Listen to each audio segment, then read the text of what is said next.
Hi, this is Damon Pistolka, host of The Faces of Business, where I talk with interesting people, sharing life and business experiences to entertain, engage, build community, and provide information to help others succeed. If you're interested in learning more about one of our guests or how we are helping business owners generate wealth and build businesses they can sell or succeed at Exit Your Way, you can find more information on our website, exityourway.com, or by contacting me directly, Damon at exityourway.com. I hope you enjoy the show.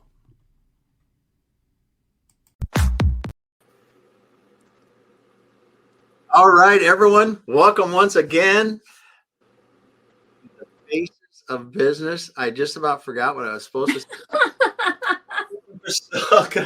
Your host today, and I've got Jill Valdez here today from Link Consulting. We're going to be talking about cracking the communication code for your organization. Welcome, Jill. Damon, it's so great to be here. Thank you for having me.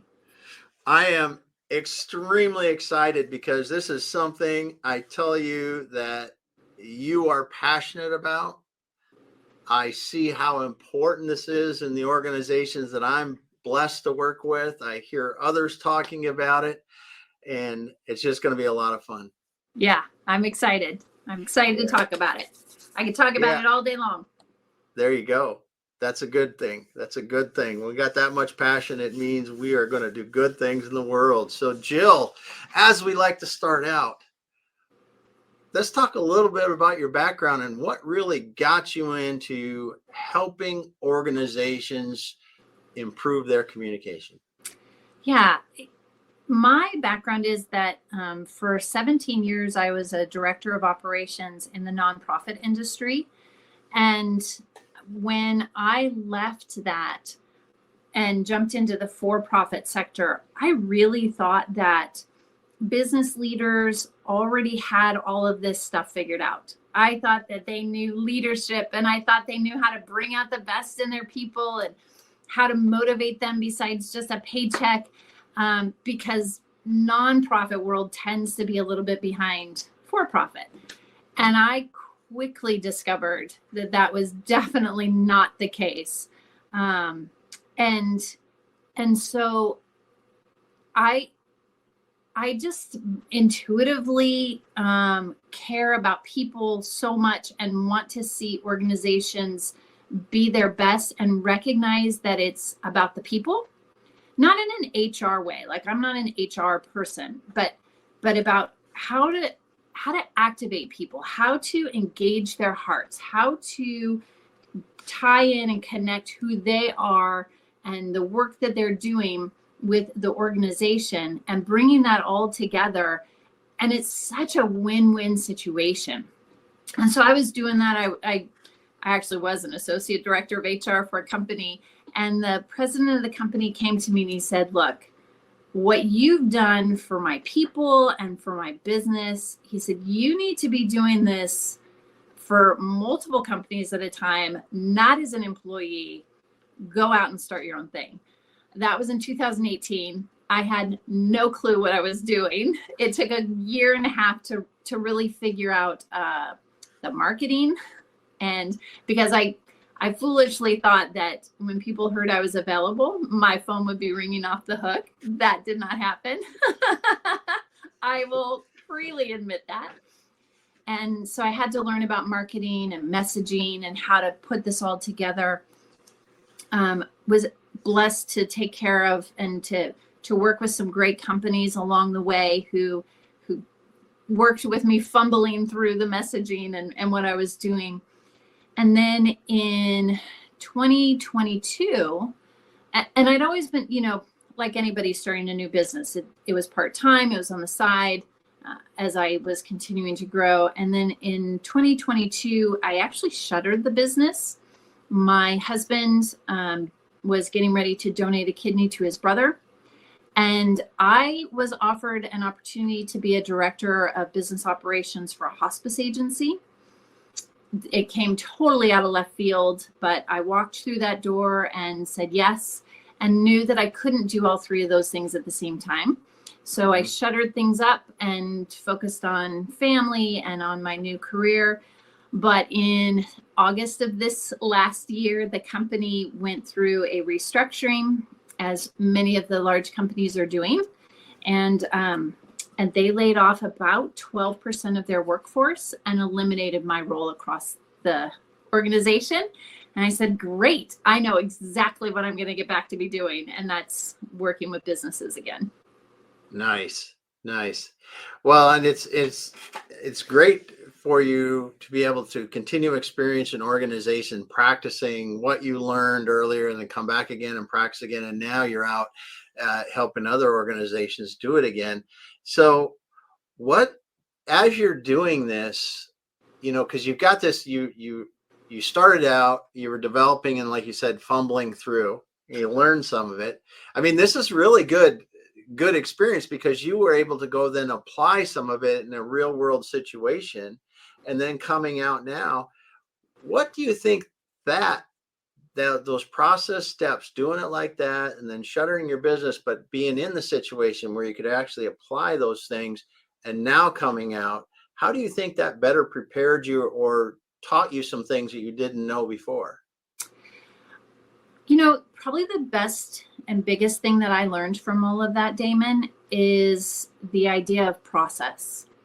I'm not a big fan of process. I'm not a big fan of enjoying the journey. I am, hey, there's a problem.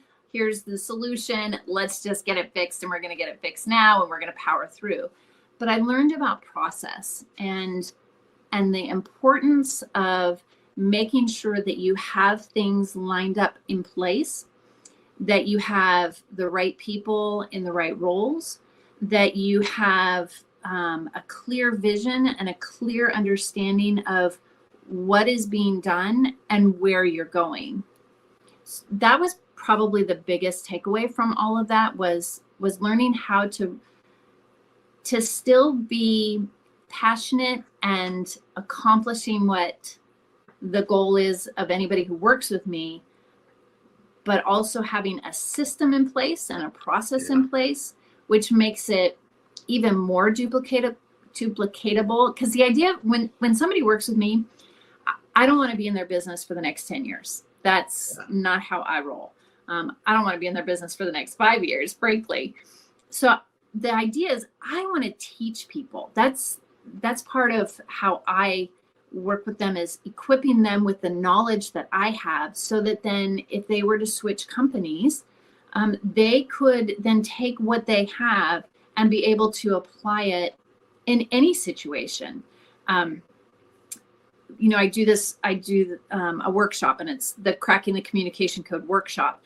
And I when I first was starting this, and this was 4 years ago. Yeah, 4 years ago. And so I'd posted on Facebook that I was getting ready to do it. And an acquaintance of mine, she saw the post and she called me up and she's like, you have to come and work with my company. You have to come and work with my team. They're the worst. She went on for 10 minutes about how they didn't want to be accountable and how they didn't respect her and they would come in and do their own thing. And I was like, I don't know that I'm going to be able to solve this problem, but I'm always up for a good challenge. And so I went in and I was teaching this workshop, and it was really eye-opening because of the fact that we were talking about personality, and she's a very task-driven, super let's get things done now, similar to me, personality. And the rest of her team were very people-focused and very slow but steady and consistent, and cared about the experience of it all, and making sure that things were lined up right. So about halfway through the workshop, she looks at me and she goes, Jill, I'm the problem. And there was a part of me that was very relieved that I wasn't going to have to go back and have that conversation with her. But again, I told her, I said, it's not that you're the problem. It's just that you have very different personalities. And so we did some coaching through on how to work together. And I went back about 6 weeks later, and the atmosphere in the office was so incredibly different. everybody, she had moved some people around so that they were doing some different things. She understood a little bit better about why they behaved the way they did. They respected her. They were able to communicate that to her and tell her that. And she was willing to accept that as being true and genuine. So it was really good. About 2 years ago, she texted me and she said, "Thank you for saving my marriage." And I called her up. I'm like, "What are you talking about?" And she said, "Well, I took that thing and I went home and I made my husband find out what his personality is. And I made him go through this stuff and made him listen to what you had said." And she said, "It totally transformed our marriage." She said, "What I didn't know is that he had already met with an attorney and was getting ready to divorce her." Mm-hmm. And so all that to say that the things that I get to teach, this is applicable whether it be in your personal life, in your work life. You know, we're seeing that now so much, Damon. If you read posts about how employees aren't happy and the struggles that they're having, it's because, especially after COVID, I think we were headed this way and COVID just accelerated it. But people no longer go to work and leave their personal life at the door. You know, we all have our phones all the time. We're always connected. And so there isn't that separation like it used to be. And so we have to learn as business leaders how to keep people engaged and how to make sure that we're taking care of them in the workplace and also in their personal life, because they are connected and they impact each other. And that's just a truth that we can't get away from. Yeah. You know, it's funny you said that, because I was at a client site today and we were talking about some of the same things and in some of the training that we're offering employees around productivity and just organization of your day, but not only organizing your day, organizing your life and utilizing these same productivity techniques into saying, listen, if we figure out what we have to get done today at work, we can use those same kind of tools, calendars and task lists or whatever to help us at home as well. So we're not so rushed and things don't just hit us in the face. We know, okay, this is what I have to do tomorrow, or this is what's happening next week. And it is right, because if we can make things better, give people the tools that help them at work, a lot of these times, like your example, will help them in their personal lives, which only benefits us more in the workplace as well. Yeah, absolutely. Yeah. Sure. So we got some good comments here. James, just say, first of all, James, glad to have you here today. Great to hear from you. And then we got Curtis, old friend of mine. Aww. Yeah. He's doing such great stuff. I got to give a shout out to Curtis. What he's doing for people, man, he's amazing. No doubt. And then James is the king of coatings. If you wanted to know what you need to put over a ship that you're going to run long distance or over a runway or all different kinds of stuff like this, tank line. I mean, the guy knows everything. He studied it forever. It's awesome. Got a great podcast about it. So good stuff. So as you're coming into these organizations now, you've studied this a while, you were in and out of them, working with them. What are some of the common challenges you see as people come in to, when we talk about communication, we talk about communication challenges, difficulties that they're having. What is a common theme that you see? The common theme that I see is the assumption that communication is actually happening.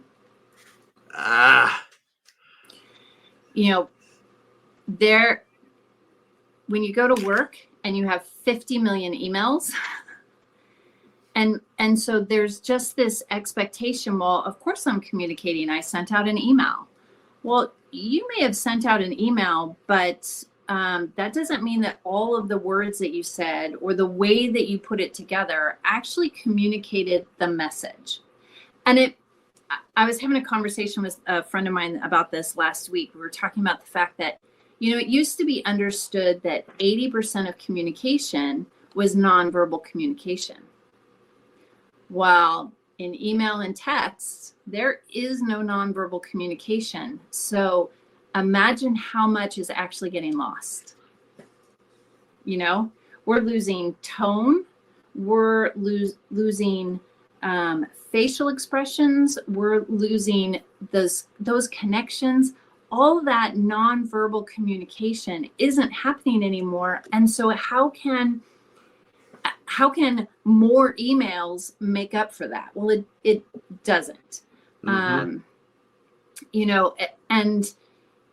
And there comes a point where email is unproductive. People will set up filters and rules to be like, okay, any emails coming from this person are going to automatically go to junk. Any emails coming from this person are going to go into this folder that I'll read, a week from now, right? Any emails from my boss, I got to mark those important. Maybe I'll read them, maybe I won't. But Yeah. the expectation that communication is actually happening, and the other thing too is some people are really good with words and can craft these beautiful messages, and some people aren't. And so they might be trying to say something and they're stumbling through with their messages, and so the whole point gets missed. Mm-hmm. So again, just because we're exchanging words doesn't mean the communication's actually happening. Yeah. Yeah. And the other thing is, as you said, is the communication happening. It's even if we use the right words, is it being understood the right as we want it to be? Yeah. Yeah. Oh yeah. I there was a client that I was working with, and we talked about communication. I did the workshop for them. And about 2 weeks later, one of the associates emailed me and she said, this has completely transformed how I work with my manager. Because for so long we would be emailing back and forth, and I would have more questions, but he didn't want to answer my questions. And so he'd just be really short and, be to the point, but I needed more information. And so that's a breakdown that I see all the time, is that we're not necessarily using the right words. Sometimes we're not using enough words. And again, just because words mean something to me doesn't mean that it means the same thing to everybody else. Mm-hmm. Yeah. But you make a great point, though. Some people like a lot of explanation. Some people want, hey, just short to the point, give me the highlights and I'll go from there. Yes. Yeah. And you need to understand that. You need to understand who you're talking to communicate effectively. Yeah. Because if you're talking to somebody who doesn't want a lot of words and you're giving them a lot of words, they have tuned you out and you've wasted your time. Mm-hmm. Yeah. So when you're doing this and you're helping these teams, I got to believe that just helping people understand what kind of communication styles they have and their team has is a big part of it. Oh, for sure. Yes. Yeah. Yeah. So what are some of the things so I assume you're going to do some sort of assessment or some tests of some sort, right? So you're going to do this. What are some of the things that people go, wow, I never realized this? Yeah. So I do, communication at the foundation of communication is our personality. That's what drives how we communicate. And so I teach the DISC assessment. Okay. DISC, I like DISC because it's comprehensive, but it's easy. It's easier for people to remember. It's easy for people to remember enough of the key points that when they're interacting with somebody else, they can go, oh, you're an S. I need to change. I need to slow down. Or, oh, you're a D. I'm just going to give you the facts and let's get through. And so the fun thing is to see people all of a sudden learn about why what it is that drives them. I mean, we all know who we are, but to actually hear like, okay, this particular personality commonly behaves in this way. They're task focused. And for some people, I've seen it be like, yes, that's exactly what I mean, it's almost like that they're understanding their identity. Like I'm giving them an identity, like, oh my gosh, somebody finally gets me. And so that's a lot of fun to see. And then to see the other ones that's really fun is like, when we're talking about how personalities behave and people are like, yep, that's me, like, oh, I read their mail kind of thing, and then to see other people go, oh yeah. It's really exciting to see. I have tons of stories. I mean, I could tell stories all day long about just how things have happened. And it's been really neat to see people get to know each other better as they get to know themselves better as well. Well, I got to believe that's a lot of at the core of how you're helping people or how people communicate better is to make sure that me as someone communicating something to someone else, that I'm delivering it in the right way. Yeah. Yep. Absolutely. And that simple understanding helps for sure. So what are some of the simple things that you start out with and go, okay, if you want to try one thing to improve your communication, what can you do? The one thing, the very first thing is to know who you are. Because that is, from my experience and my approach, is going to drive everything else. When I know, so like on the DISC profile, I'm a very, very high D. Fortunately for the people in my world, I'm also a very high I, which means that I've got enough people skills and passion for people that I don't leave people in my wake. And so if I understand who I am, then that helps me know how I'm coming across to people. So 15 years ago, when I was a leader, I would just churn and burn through people, and I'd come in and people would tell you I was super great at barking out orders and, let's get this done. My kids would tell you the same thing. Oh, mom's very task focused today, but, and I just knew that was what I was doing, and I didn't understand all of why. Once I get to understand that about myself, then I can be aware enough of, like, if I'm super stressed, then I need to take a breath before I communicate, because I can bowl people over with just the power of words, and expectations. So the first thing really is about knowing who are you, and then who are the people around you, because my husband, he's also got a very high D in him, and we'll joke from time to time. There'll be times where we're both working on stuff and we won't talk to each other. We're very focused on what we're doing. Sometimes we've worked on projects together, which hasn't always worked out super well. And he'll come back to me and he'll be like, I'm sorry, babe. I was just acting like a D and I completely ignored your feelings. You were right, blah, blah, blah. So understanding who we are and understanding the people around us, definitely foundational. Yeah. And you hit on some great examples, because understanding yourself enough, and you described it for yourself, that if you're in a stressful situation, you needed to think, because you could just roll right over people and really go after it. And that, I think, is wise advice for anyone listening, is to, understand who you are and adjust it, because you're going to go to the extreme in those high areas in the DISC profile under stress conditions. And definitely can relate to that one. That count to 10 thing works pretty well. A lot when we're doing it.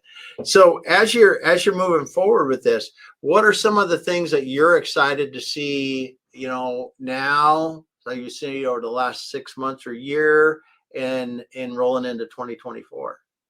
Yeah, I'm excited to see more companies recognize the need to bring people in to help them build their teams, and to say, I may be great at what I do in the role that I'm in, but I need to bring people, other experts in to help us be a great team.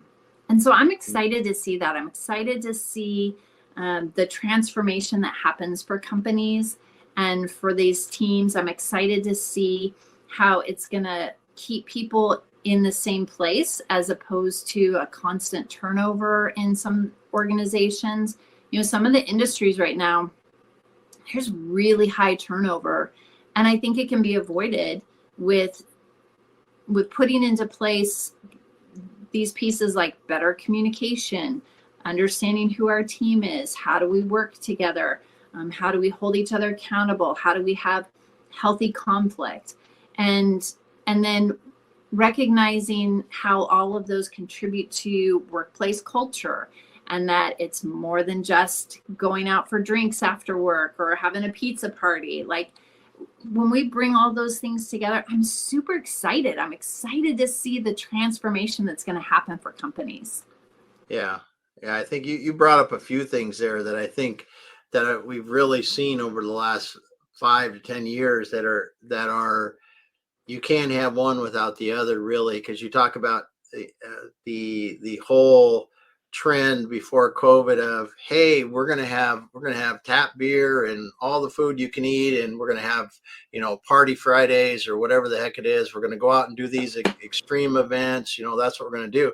And some of those same companies had really bad retention.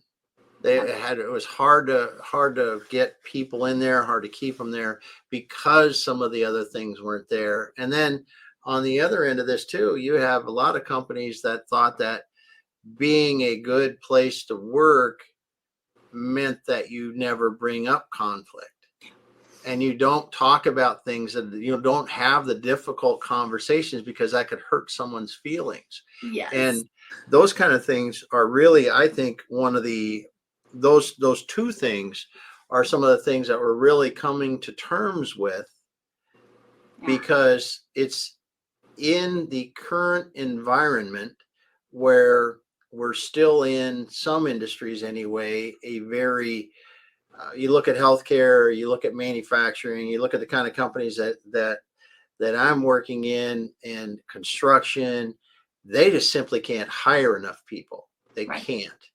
And they're trying to figure out how to retain as much as they are trying to figure out how they can recruit better and onboard better and these kind of things. And when you talk about all the extras, and you talk about having a really good culture that it does know how to communicate, does know how to solve conflict and have healthy conflict, that's what organizations are now realizing is necessary to really be global leaders in what they do. Yeah. And the idea, I love that you said healthy conflict, Damon, because to not have any conflict is just as unhealthy as having explosive conflict. Yeah. And so conflict, healthy conflict, is going to help a team work better together, because they're looking at, here's what I bring to the table, here's my thoughts, and they throw it all out there and mess through it and work through it, and then they come up with the best solution, as opposed to what's going to make everybody feel good, what's going to make everybody feel comfortable and positive and happy. There are still ways to make people feel valued, and yet not necessarily going with their idea. Mm-hmm. And so that falls into, for sure, with that healthy conflict, which goes back to really communicating, like how you talk to people. You know, if you talk to them with a sassy attitude and be like, that's the stupidest thing ever, or even if you're like, oh yeah, great idea, huh?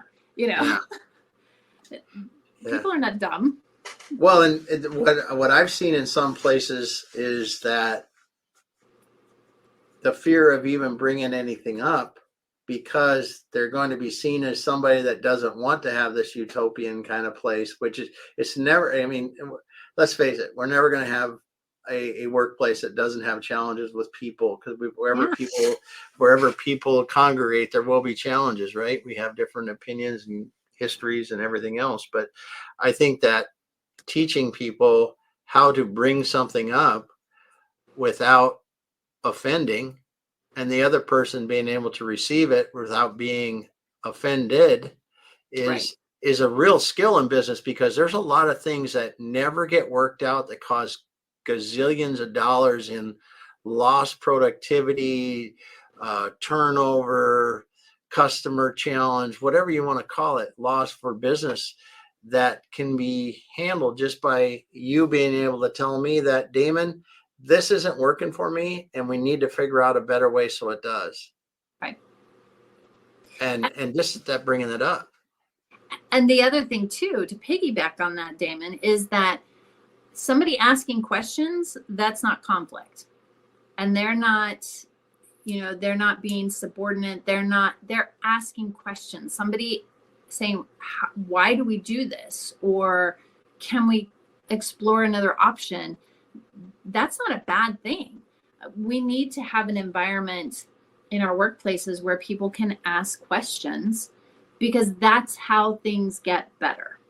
I was looking at a company, and we were talking, and I was talking with somebody who worked there, and she was saying that the company wants to grow and they want to get better, but with every suggestion that's made, the leaders come back with, well, we've always done it this way. And I was like, well, yeah, guess what? In about 5 years, that company is not going to be doing anything, because you have to be able to adapt and not be stuck in what you've been doing forever and ever, because you just won't exist. So asking those questions, putting those ideas out there, it's not being disrespectful, and it should not result in explosive conflict. Yeah. Well, and when you talk about communications too, we have a lot of organizations are dealing with a multi-generational workforce. And you look at, you've got Gen Zers, you've got millennials, you've got baby boomers, Gen Xers, you got, 4 generations sometimes.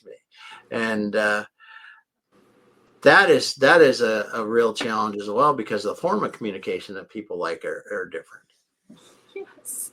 Yeah. It's like, do I text them? Do I Teams them? Should I send them an email? Should I call them? Yeah, because it's and not only does it compound the challenges, it can create some conflict, because if I'm someone that says, hey, I want to be text all the time, and you are one that you automatically just hit the email, but I don't ever check my email. I mean, that's where some of these things in this communication, and we've seen it in organizations, because we went through COVID and everybody had to figure out how to use Slack, Teams, whatever, for this kind of communication. So now we got this communication hub here because we were using it for video conferencing and such. But now, how do we really use this long term? Right. How do the messaging in a Teams or a Slack type environment compare to email? And if I was so used to using my cell phone for texting, a lot of it, how does that all integrate into our business as well? Because we run into a plethora of communicating with you, and I might work really well by email, but it might not work with somebody that doesn't read their email or Teams or something like that. So I think organizations have been challenged because they've got more dimensions in what they do now with the communication. Yeah. My suggestion on that is that that goes into onboarding. When you're onboarding a new staff member, again, because we want to treat people as individuals. So when you're onboarding a new staff member, ask them, there's two questions really that are foundational. What is your preferred method of communication? Okay. And the other question is, how do you like to be shown gratitude? Ooh, a good one. So if we get those answers on the front end, then when we're introducing team members to the rest of the staff, then they already know this is how you're best going to be able to communicate with them, you know? So, and companies that have been existing for a long time, they can very easily put this in place and just go back. Hey guys, now that we're moving forward, we need to ask you two questions, even though you've been here for 20 years. Life has changed. How is your preferred method of communication? What do you like? Those two questions are so important, because when you look at the demographics of the different age groups, and you look at me, I'm a Gen Xer, even though I look like a baby boomer, but a Gen Xer, right? And someone comes up to me and says, "Hey, great job, Damon." I'm like, "Yeah, cool, whatever." And now when you look at someone that's younger, a millennial or a Gen Z, or that's an important thing. Yep. And it's an important thing. And you asked, how do you like receiving gratitude, or the question you said was much more eloquent than that. But that is such a good question. I mean, I'm just like, it just slapped me like a brick, because you need to do that. And then just understanding the preferred method. And then it's easy enough to keep that in your HR information somewhere, so they understand it, so that a supervisor can understand it, so that everyone can understand. And once you've been around it a little bit, then you will know. Yeah. The simple stuff is so effective. That's cool. So what else good is happening with you in 2024? You're going to develop some new programs. You're going to be, what's happening in 2024?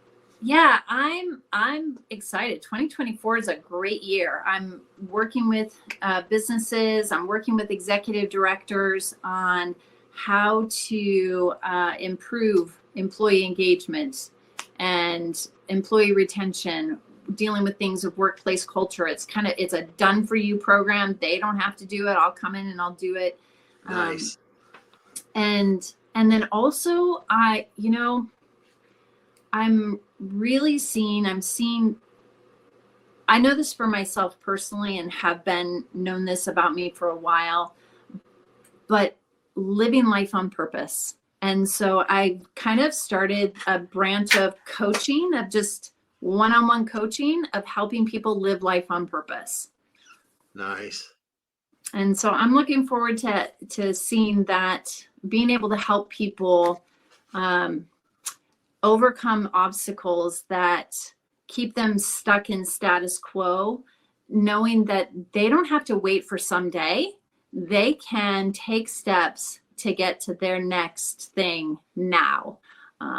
So those are the two big things that I'm working on for 2024, and I'm very excited about. Oh, those are awesome. Those are awesome. And so if someone wants to get a hold of you, Jill, what is the best place to do that, and how should they do that? Anybody can find me on LinkedIn. I'm I like to hang out on LinkedIn, so they can always find me on LinkedIn. And then they can go to the website, linkconsulting.info. Those are the two places that is easiest to find me. Very good. Very good. So one more time, explain to me and the audience again, you're helping executive directors with helping their team communication and dynamics. Yeah, basically we're going to build the dream team without starting over. And from that, you're going to have increased employee engagement. You're going to have reduced employee turnover, and you're going to have a stellar workplace culture. Oh, that is so good. That's so good and so relevant in today's today's business. It's what we're striving for, and every employee that we can engage and get them engaged fully is much more happier at their work, more productive at their work, and as you mentioned earlier in this conversation, they're probably happier in their life as well. Absolutely. Yep. Yeah.